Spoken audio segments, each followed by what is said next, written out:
บัดนี้วันที่10มิถุนายนพศ2568เป็นวันที่41ที่ข้าพเจ้าในณัฐพงษ์พิรมเมืองรหัส188ขอถวายเสียงสวดสาธยายพระสูตรพระปริตรและมนต์ต่างๆถวายเป็นพุทธบูชาธรรมบูชาสังฆบูชาและอาจาริยบูชาแด่ครูบาอาจารย์ทั้งหลายขอจิตของข้าพเจ้าจงตั้งมั่นมีสติระลึกได้มีสมาธิจดจ่อในอักขระพยัญชนะในบทสวดอย่างต่อเนื่องด้วยเทอญบทที่1บทกราบพระรัตนตรัยอะระหังสัมมาสัมพุทโธภควาพุทธังภควันตังอภิวาเทมิสวากขาโตภควตาธัมโมธัมมังนัมมัสสามิสุปฏิปันโนภควโตสาวกสังโฆสังฆังนะมามิบทที่2บทบูชาพระเพรีพินาศอะระหังสัมมาสัมพุทโธสุจิรังปรินิพพุโตกุเนหิภระมาโนทานิปารามิหิจาทิสติยาวชีวังอหังพุทธังธัมมังสังฆังสรณังคัตโตปูเชมิรัตนัตยังธัมมังจารามิโสตินา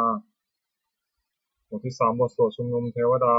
สมันตาจักกาวาเรสุอัตราคัจฉันตุเทวตาสัทธมังมุนิราชสาสุนันตุสักขโมคคทังสัพเพกาเมจารุเปคิวิสิกขารตาเตจันตาลิเขวิมาเนทิเปรเตจักขเมตารุวนาคหาเนเทหาวัตุหิเตเตภูมาจายันตุเทวาชาลถาลวิสัมเมยัคขะคันทพนาคาติทันตาสันติเกยังมุนิวารวาจานังสาธุโวเมสุนันตุธรรมสวนากาโลยัมปทันตาธรรมสวนากาโลยัมปทันตาธรรมสวนากาโลยัมปทันตาบทที่4บทสวดปุพพะภาคานามการนะโมตัสสะภะคะวะโตอะระหะโตสัมมาสัมพุทธัสสะนะโมตัสสะภะคะวะโตอะระหะโตสัมมาสัมพุทธัสสะนะโมตัสสะภะคะวะโตอะระหะโตสัมมาสัมพุทธัสสะบทที่5บทสวดไตรสรณคมนปาฐะพุทธังสรณังคัจฉามิธัมมังสรณังคัจฉามิสังฆังสรณังคัจฉามิทุติยัมปิพุทธังสรณังคัจฉามิทุติยัมปิธัมมังสรณังคัจฉามิทุติยัมปิสังฆังสรณังคัจฉามิตติยัมปิพุทธังสรณังคัจฉามิตติยัมปิธัมมังสรณังคัจฉามิตติยัมปิสังฆังสรณังคัจฉามิบทที่6บทสวดสัจจกิริยาคาถานัตถิเมสรณังอัญญังพุทโธเมสรณังวรังเอเดนะสัจจวเชนะโสติเมหุตุสัพพทานัตถิเมสรณังอัญญังธัมโมเมสรณังวรังเอเดนะสัจจวเชนะโสติเมหุตุสัพพทานัตถิเมสรณังอัญญังสังโฆเมสรณังวรังเอเดนะสัจจวเชนะโสติเมหุตุสัพพทาบทที่7บทสวดติรัตนะปานามคาถาพุทธังนะเมรัตนะภูตะสรีระจิตตังธัมมังนะเมรัตนะภูตะวิสุทธิสารังสังฆังนะเมรัตนะภูตะสุสีรทิฏฐิเอตังนะเมติรัตนังรัตนัตยาวหังสัมมาสัมโมสริตะวัตถุวิเศษภูตัง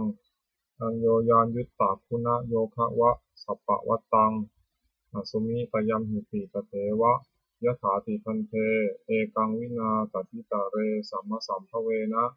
โลเกกถาจิจาจิเรนจาปาตุภูตังคัมภีรยานิสยังอติพุทธสัทถังวินโยหิปันธิตาชเนหิวิชัญยุวิชัญญะรูปังโลกัมหิเกหิจิกถันจุปาลัพพนิยังเกสันติสุทุวิธิตังคุณะตากายะตายะนาเมหิเยวะชนะตายะสุวิสุตัมปิสมุปัสสตังมะนาสิสุทธปัสสะทฐานังปุญญติกานะมาสะมุตตมะปุญญภูมังปุณณภูมังทุกขาปมุจจนะมุขะสารนังคตานังปูชาระเหสุปารมังอภิปูชนายังนิพพายะนิพพานะสัจฉิกิริยายุปะนิสายถังสัมมากิเลสัมมะละโสธนะสิทธิยาจาสาธุหิอัฏฐกุสะเลหุปะเสวนิยังปาเนหิจาปิสรณังคัมมนิยะเมวะตัสสมาหิตังติรัตนังสรณังคตัมหะรัตตินทิวังคณะเนสุนมัสสมานาปูเชมาจาปิสัสสตังสุปัสสันนจิตตาตัฏฐานุปาริจาริยาสทารตาจะปุญเยนะตัฏฐะสุกะเตนะสุขีภเวมุเตเชนะตัสสะจะสตาปิสุวัตถิโหตุโยเจทะธัมมังหินะยัมหิปมานะภูโตโลกุตระภิสัมมโยนิยโตสุโคชังตัสโสปะนิยสสะยะจายายะอยัมปิโหตุวัตถุตเยปริทิโตสุปัสสะทกาโรที่8นามการะสิทธิคาถาโยจักขุมาโลหะมาลาปกัตโถสามังวพุตโตสุขโตวิมุตโตมารัสสะปัสสาวินิโมจยันโตปาเปสิเขมัง ชาณตังวินัยยังพุทธังวรันตังศิรสานามามิโลกัสสะนาถันจะวินายะกันจะปันเตชะสาเตชะยะสิทธิโหตุสัพพันตารายาจาวินาสเมตุธัมโมทัชโชโยวิยะตัสสะสัตถุทัสเสสีโลกัสสะวิสุทธิมัคคังนิยานิโกธรรมะทรัสสะทารีสาตาวโหสันติกโรสุติโนธัมมังวรันตังศิรสานามามิโมหะปทาลังอุปสันตถาหังพันเตชะสาเตชะยะสิทธิโหตุสัพพันตารายาจาวินาสเมตุสัทธัมมะเสนาสุขตานุโคโยโลกัสสะปปุปะกิเลสะเชตาสันโตสยังสันตินิโยชโกจะสวากขาตธัมมังวิหิตังกโรติสังฆังวรันตังศิรสานามามิพุทธานุพุทธังสัมมสีรทิฏฐิพันเตชะสาเตชะยะสิทธิโหตุสัพพันตารายาจาวินาสเมตุบทที่9บทสวดนะโมนะโมการอัฏฐกคาถานะโมอะระหะโตสัมมาสัมพุทธัสสะมหิสิโนนะโมอุตตมะธัมมัสสะสวากขาตเสวะเตนิทะนะโมมหาสังฆัสสาติวิสุทธัสสีรทิฏฐิโนนะโมโอมายาตานะโมโอมาตายารัตถัสสะรัตนัตยัสสะสาธุกังนะโมโอมะกาตีตัสสะตัสสะวัตถุตยัสสปินะโมการะปัทเวนะวิคัจฉันตุปัทวานะโมการานุภเวนะสุวัตถิโหตุสัพพทานะโมการัสสะเตชะนะวิคินหิโหมิเตชะวาบทที่10บทสวดมหาสมัยสูตรเอวัมเมสุตังเอกังสมยังภควาสักเกสุวิหารติกัปปิลวัตถุสมิมหาวเนมหาตาภิกขุสังฆนะสัตถิงปัจจามะเตหิภิกขุสเตหิสัพเพหิวะอรหันเตหิทัสสะหิจาโลกัสสะเตหิเทวตาเยปุเยนะสันนิปติตาโหติภควันตังทัสสะนายะภิกขุสังฆัจจะอัตถโคจตุนาสุทาวาสกายิกานังเทวานังเอตตะโหเสยังโกภควาสักเกสุวิหารติกัปปิลวัตถุสมิมหาวเนมหาตาภิกขุสังฆนะสัตถิงปัจจามะเตหิภิกขุสเตหิสัพเพหิวะอรหันเตหิทัสสะหิจาโลกัสสะเตหิเทวตาเยปุเยนะสันนิปติตาโหติภควันตังทัสสะนายะภิกขุสังฆัจจะยานุนามยังปิเยนะภควาเตนุปัสสังกามายามะอุปสังกามิตวาภควโตสันติเตปเจกคาถาภัสสายมาติอัตโกตาเทวตาเสยทาทินามะภรวาปุริโสสัมมันทิตังวาพหังมุสารยะภสาริตังวาพหังสัมมิชยะเอวะเมวะสุทธาวาเสสุเทเวสุวันตารหิตาภควโตปุระโตปาตุระหังสุอัตโกตาเทวตาภควันตังพิวาเทตวาเอกมันตังอันตังสุเวกมันตังทิตาโขเอกาเทวตาภควโตสันติเกอิมังคทังอภาเสมหาสมโยปวานะสมิงเทวกายาสมาคตาคาธรรมหิมังธรรมสมยังสักกิตาเยวะอปราชิตาสังคันติอัตโขอปราเทวตาภควโตสันนิเกอิมังคทังอภาสิตัตตาภิกขโวสมาทังสุติตังอัตโนสุขามกังสุสารติวะเนตานิคันเฮตวาอินทรียานิละคันติปันทิตาติอัตโขอปราเทวตาภควโตสันนิเกอิมังคทังอภาสิเชตวะคีรังเชตวะปริตังวิทักคีรังโอหัจฉมเมชาเตจรันติสุทาวิมาลาจักขุมุตาสุขันตาสุโสนาคาติอัตถโขอปาราเทวตาภควโตสันติเกอิมังคาทังอภาสิเยกจิพุทธังสารนังคตาเสนะเตกมิสันติปายะภูมิปหายามนุสังเทหังเทวกายังบริโภเวสันติติอัตถโขภควาภิกขุมันเตสีเยปุยนะภิกขเวทัสสะโสโลกัสสะโตสุเทวตาสันนิปติตาโหติตถาคตังทัสสนายะภิกขุสังฆัญจายติเตภิกขเวอเหสุงอติตัมมัทธานังอรหันโตสัมมาสัมพุทธาเตสัมปิภควันตานังเอตปรมาเยวะเทวตาสันนิปติตาเหสุงเสยทาภิไมหังเอตาระหิเยติเตภิกขเวภวิสันตินะคตัมมัทธานังอรหันโตสัมมาสัมพุทธาเตสัมปิภควันตานังเอตปรมาเยวะเทวตาสันนิปติตาภวิสันติเสยทาภิไมหังเอตาระหิอจิตติสามิภิกขเวเทวกายนังนามานิทิตาจิสามิภิกขเวเทวกายนังนามานิเทสิสามิภิกขเวเทวกายนังนามานิตังสุนาถาสาธุกังมนัสสิกโรธาภาสิสามิติเอวังนัตเตติโกเตติโกภควโตปัจจโสสุงภควาอิตาทวจะสิโลกามนุกัสสามิยถาภมาตถาสิตายสิตาคิริทัพพลังปหิตตาสมหิตาโปตุสิหาวาสาลีนาโลมหังสาภิสัมพุโนโอทาตัมมนัสสาสุทาวิปัสสนามนาวิราพิญโยปัจจสเตยตวาวเนกัปปิตวัตเวตตวมันตยิสัทธาสาวเกสาสเนระเตเทวกายาภินันตาเตวิชานาถาภิกขโวเตจาอัตตปามะกโรสุตวาพุทธศาสนังเตสัมปตุระหุยนะอมนุสานทัสนาอเปเกสตามัทธะโกสังหัสสังอัฏฐสตริง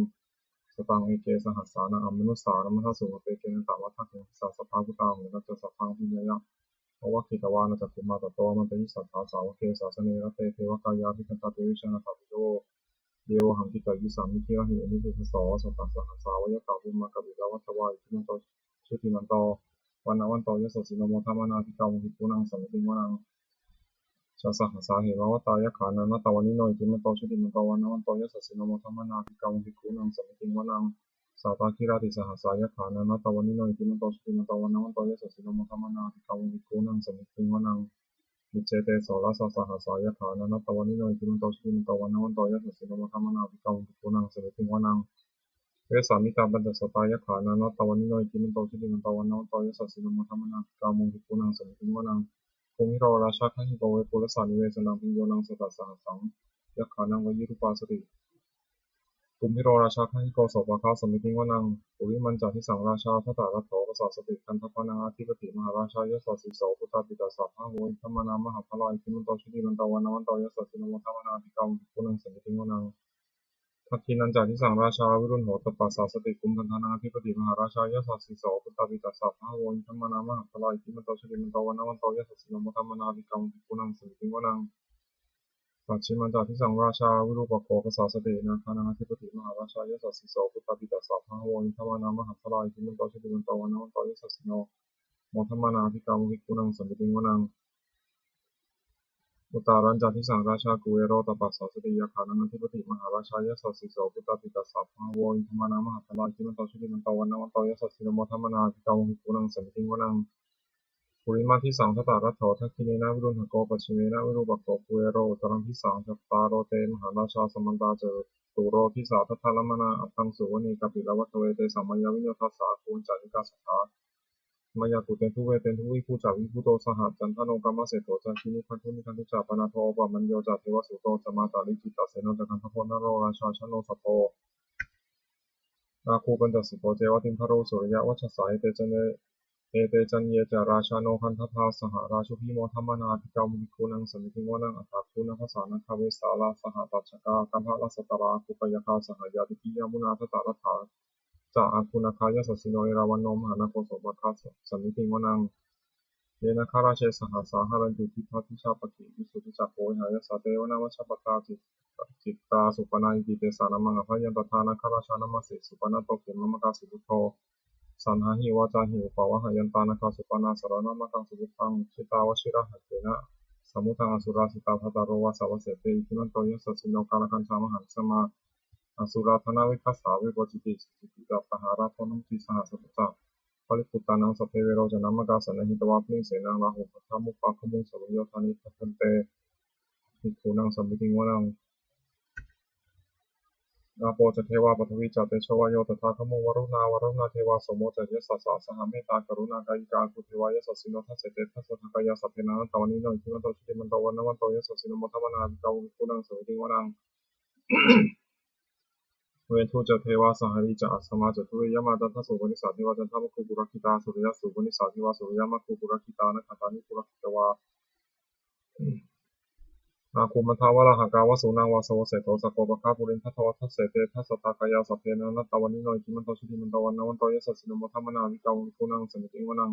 อัฏฐาคูสหภูเทวาชาลามคีสิกขาริวะอริคกาจโรชาจอุมาบุคนิภาสิโนวารุณาสหธรรมาจาอจุตาจานิชกาสุรยารุจิราคูอาคูวาสาวเนสิโนทัสเสเตทัสสะทากายาสัพเพนันตวันนิโนอิทิมันโตชุติมันโตวันนวันโตยสัสสิโนมัทธมนาภิกขาวิกุนังสัมมิติวนังสมานามหาสมานามานุสามานุสุตมากิทาปตุสิกาตัวคุมโนปตุสิกาถาคูหารโยเทวายจาโลหิตวาสิโนปาราคามหาปาราคาคุเทวายสัสสิโนทัสเสเตทัสสะทากายาสัพเพนันตวันนิโนอิทิมันโตชุติมันโตวันนวันโตยสัสสิโนโมทัมมนาภิกขามุกุนังสมิติวนังสุกาการุมหาอรุณาอาคูทานัสสาสหโอทาตะคยหาปาโมคาคุเทวาวิจักขณาสัทธามตหาราคชามิสกาจายสัสสิโนทะยังอาคาตุชุนโนโยทิสาอภิวสติทัสเสเตทัสสะทากายาสัพเพนันตวันนิโนอิทิมันโตชุติมันโตวันนวันโตยสัสสิโนโมทัมมนาภิกขามุกุนังสมิติวนังเขมิยาตุจิตายามากาทกาจายสัสสิโนสัมพิตกาลามเสถาโชตินามาจาสวานิมานาราติโนอาคูถาคุปรานิมิตาทัสเสเตทัสสะทากายาสัพเพนันตวันนิโนอิทิมันโตชุติมันโตวันนวันโต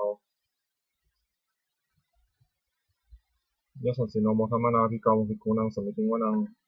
สัพเพเตเทวานิกายาสัพเพนันตวันนิโนนามันวายนะคันฉุอาคันฉงเยจันเยสัตติสาสหปวุฒาจติมัคคีรังอภาตินัมมนาสวังนักเขมุขตารังนาคังจันทังวาสิตาติรังสุพรมาบรามตโตจาปุตตาอิทิมโตสหัสนังกุมารโรติโสจาโสภคาสมิติวนังสหัสพรมาโลกานังมหาพรมาทิฏฐิตติปัปปโนชุติมันโตปิสมากายโยยโสสิโสเศรษฐอิสราคูปเจกะวะสวัตติโนเตสัญจามัชโตหะกังหาริโตปริวาริโต เดจัสสพเพอภิคันเตสินเทเวสัพพมะเกมาราเสนาธิกามิปัสสะคณะสามัญทิยังเอตคณะธาพันธะรักขิณมัทธวโทสมันตาปริวาริตามโวมุจิตาโคตินังอิติตถามาเสโนกันหาเสนาเปสยิปานินาตระหัจจัสสาวังกัตตวานะเทระวังนิถาโตสโตเมโคธนายันโตสาวิชชุโกตถาโสปจิภาวติสังคุโทสยังวเสตัญจสัพพังพิญญายะวะวัคคิตวานะจักขุมาตโตมัตยิสถาสาวเกสสเนระเตมาราเสนากันตาติวิชานาถาภิกขโว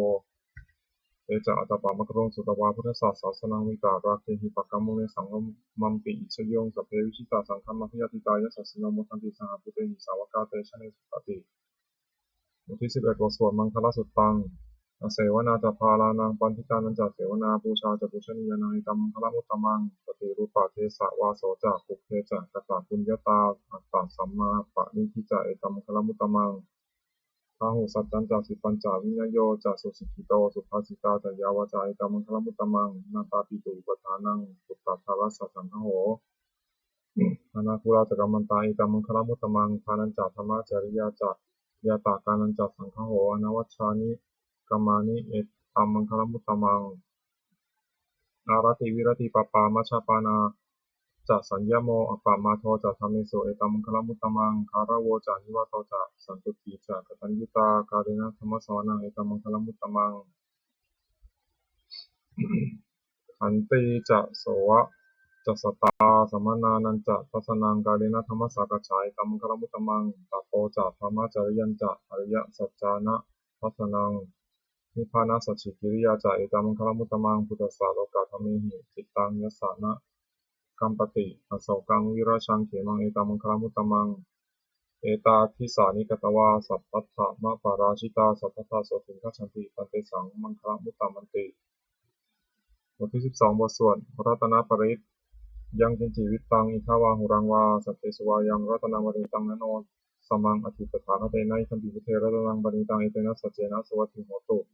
ขยังวิราคังอมตังปณิตังยทัชชคาสกยมุนีสมาหิโตนะเตนะธรรมเนะสวัสดิกินจิอิทัมปิธรรมเมรัตนังปณิตังเอเตนะสัจเจนะสวัสดิโหตุยัมพทาเสถปริวานายีสุติงสมาธิมานันตาริกัญญามโหสมาธินาเตนะสมนาวิชติทัมปิธรรมเมรัตนังปณิตังเอเตนะสัจเจนะสวัสดิโหตุเยปุคละอัฏฐสตังปัสสตาจัตตาริเอตานิยุคานิโหติเตทักขินายาสุขตัสสะสาวกาเอเตสุขินานิมหาภารานิทัมปิสังเครัตนังปณิตังเอเตนะสัจเจนะสวัสดิโหตุเยสุปัจจุตามนัสสาทันหินามินิกามิโนโทโทตามสาสนังหิเตปฏิปตามตังวิคัยหารัฐามุทานิพัทิงพุชามานายทัมปิสังเครัตนังปณิตังเอเตนะสัจเจนะสวัสดิโหตุทินังปุรานังนาวังนาทิสัมภวังวิรัตตาจตวิรัตตจิตตายะติเกภวสมิงเตกิรติชายุหิฉันทานิมติทีรายหายัมปฏิโปอิทัมปิสังเครัตนังปณิตังเอเตนะสัจเจนะสวัสดิโหตุบทที่13บทสวดธรรมบทสหัสวรรคอัตตาหาเวชิตังสายโยยาจายังอิจาราปชาอัตตะพันตัสสะโพธัสสะนิจจังสัญญาตาจาริโนเนวะเทโวนาคันธโพนะมาโรสหพรหมุนาทิตังอปชิตังกหิราตถารุปสสะชันตุโนบทที่14บทสวดเกตุปุตตสูตรภาสิตามิทังเตนะภควตาชาณตาปัสสตาอรหตาสัมมาสัมพุทเทนะเอถัตตุมเหมาอนุสาเวนะมาปรามะปรายะมาอิติกิรายะมาปฏิกะสัมปทานินะมาตักกะเหตุมานยะคะเหนะมาอาการะปริวิตักเกนะมาทิฏฐินิจจานะขันธิยามาพัพพะรูปาตายะมาสัมมโนโนคารุยะธาตุเมเหอัตตนาวาชานายะถะอิเมธัมมาอกุศลาอิเมธัมมาสาวชาอิเมธัมมาวินยูคระหิตาอิเมธัมมาสมตาสมาธินาอะหิตายะทุกขายะสังวัตตันติอัฏฐตุเมเหปัชชะหายะถะยะธาตุมเหอัตตนาวาชานายะถะอิเมธัมมากุศลาอิเมธัมมาอนาวชาอิเมธัมมาวินยูปัสสัทธาอิเมธัมมาสมตาสมาธินาหิตายะสุขายะสังวัตตันติอัฏฐตุเมเหอุปสัมปัชชะวิหารายถาติบทที่15บทสวดอุปเนยสูตรอุปนิยติชีวิตามะปะมายุงชรูปานิตัสสะนะสันติตานาเอตังพยังมรณีเปขามโนปุญญานิกายิราธาสุขาวหานิ อุปนิยติชีวิตามะขมายังชรุปานิตัสสะนะสันติตานาเอตังพยังมรณเนเปขามโนโลกามิสังปัสสะเหสันติเปโขโยทากายนะสังยโมวาจายะอุทาเจตสาตังตัสสะเปตัสสะสุขายะโหติยังชีวามโนภการโรติปุญญังธัมโมหเวรคติธรรมจาริงธัมโมสุจินโนสุขะมาวะหาติ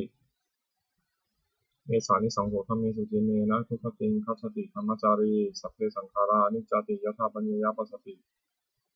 อัฏฐานิมิทติทุกเขสัมมโควิสุทธิยาสัพเพสังขาราทุกขติยถาปัญญยปัสสติอัฏฐานิมิทติทุกเขสัมมโควิสุทธิยาสัพเพธัมมาอนัตตาติปัญญายถาปัญญายปัสสติอัฏฐานิมิทติทุกเขสัมมโควิสุทธิยาบทที่16บทสวดอปานกาชาดก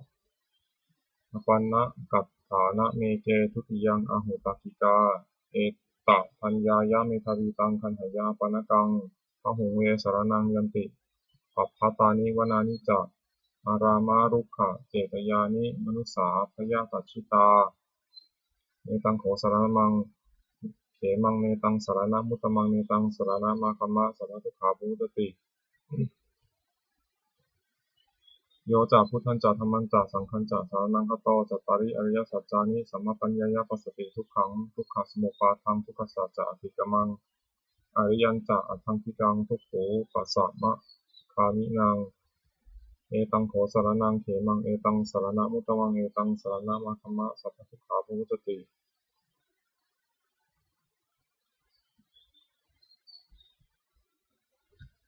บทที่17บทสวดพัทเทกรตะคาถาอติตังนานวาคะมายานามติกังเขนะคตังบุคคลไม่ควรคำนึงถึงสิ่งแล้วไม่ควรคำนึงถึงสิ่งที่ล่วงแล้วไม่ควรมุ่งหวังสิ่งที่ยังไม่มาถึงยถาทีตัมปะหินันตังอปัตตัญจานะคตังสิ่งใดล่วงไปแล้วสิ่งนั้นก็เป็นอันลับไปแล้วและสิ่งที่ยังไม่มาถึงก็เป็นอันยังไม่ถึงปัจจุปันนันจะโยธรรมังตถาวิปัสสติสังหิรังสังกุปังตังวิภามนุคารุหเยก็บุคคลใดเห็นแจ้งธรรมปัจจุบันไม่งอนแงนไม่คลอนใจทำนั้นได้บุคคลนั้นผู้เจริญทำนั้นนั้นหนึ่งให้ปลูกวงเถิดอาเชวะกิจจมาตับปังโกชัญญามรณังสุเวคุณทำความเพียรเสียในวันนี้ลาคาราจะรู้ความตายในวันพรุ่งนะฮิโนสังขารันเตนะมหาเสนนะมัจจุนาเพราะว่าความปฏิบัติมัจจุราชใหญ่ผู้มีเสนนั้นย่อมไม่มีแก่เราทั้งหลายเอวังวิหาริมาตาปิงอโหรตามตันติตังตังเวพเทกรตติสันโตจิตเตมุนิติพระมุนีผู้สงบย่อมไม่บุคคลผู้มีปกติอยู่อย่างนี้มีความเพียรไม่เกียจคร้านทั้งกลางวันและกลางคืนนั่นแลว่าผู้มีราตรีหนึ่งเจริญด้วยประการชนิดแล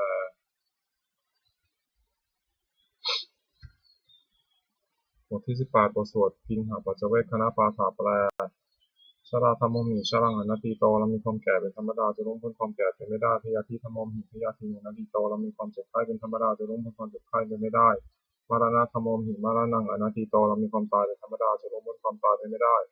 สัพเพหิเมปิยหิมนาเปหินานาภาววินาภาวละจาละเวไม่ต่างๆว่าเราจะต้องพัดพลาดจากของรักของเจริญใจทั้งหลายทั้งปวงกรรมสกมิกรรมทายโทกรรมโยนิกรรมพันธุกรรมปฏิสารโนมีกรรมของตนมีกรรมผู้ให้ผลมีกรรมแดนเกิดมีกรรมผู้ติดตามมีกรรมเพื่ออาศัยยังกำมังกริสามิกายานังวาปาปกังวาตสัพพยาโทวิสามิเราทำการอันใดไว้เป็นบุญหรือเป็นบาปเราจะเป็นพยาธิคือว่าเราจะต้องได้รับผลของกรรมนั้นสืบไปเอวังอัมเหหิพินหังปัจเจเวกิตับพังเราทั้งหลายควรพิจารณาอย่างนี้ทุกวันเถิดบทที่19บทสวดเทวตาวิโยชนะคาถาทุกขปตาจะนิทุกขาพิยปตาจะนิพยาโสกปตาจะนิโสกาโหตุสัพเพบิลานิโนเอตาวตาจะอัมหิสัมปตังปุญญาสัพพทังสัพเพเทวานุโมทันตุสัพพะสัมปติสิทธิยาทานังทันตุสัพพยาสีรังวัฏันตุสัพพทาภาวนาพิราตาโหตุขสันตุเทวตาคตาสัพเพพุทธาพระปตาปเจกันันจะยังพลังอรหันตานันจะเตชินารักขังธรรมิสัพพโสบทที่20บทสวดเทวตาปฏิภาณคาถาอันธรรมยังปฏิภาณคาถาโยคณามเสยาเทวตาสันติวิหารวาสินีภูเปคะเรพุทธิคะเรตหิงตหิง